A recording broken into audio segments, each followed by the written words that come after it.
本来关注到的是台北市长柯文哲确诊之后，在今天正式的解隔上班。由于他还有一些咳嗽的症状，上午搭公车到市府就被市议员质疑说，这样是否适当，会不会有传染的疑虑呢？柯 P 强调说，他自己都有戴好口罩，更习惯托命上班。只是呢，在议会备询时，再批中央任命卫福部长陈时中当指挥官是防疫战略错误。尤其听到了 CDC 宣布要在台北市自由广场设置大型的儿童疫苗接种站，柯文哲直批让大家去群聚，这是白痴命令。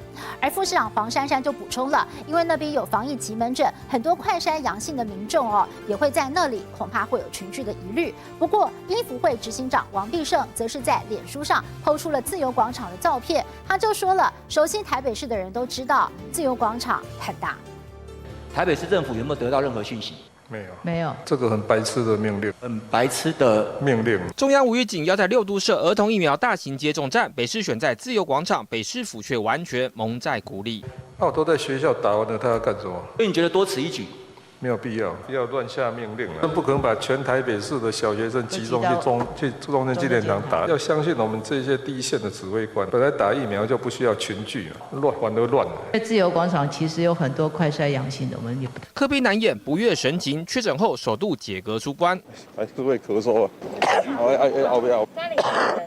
早上搭公车上班依旧咳不停，却被质疑有传染风险。好了，咳2分。为什么要搭公车？口罩有戴好。坐公车上班的要避免一下。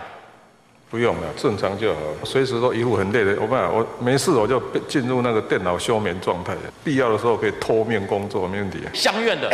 议会备询还是咳不完，但国民党议员要求替指挥官陈时中打分数。柯文哲话锋一转，先批国家防疫战略错误。那你觉得陈时中指挥官有没有及格？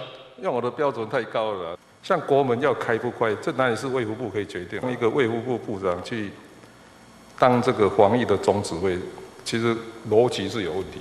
这是一个很政治的任命，这样声调很高，难道就要一路弄下去？没有在这个疫情当中让整个国家做该有的改变，这才是最大的战略错误。解隔首日，市长身体为恙，但防疫战略再杠中央，炮火依旧不减。接送讲高子尧台报道。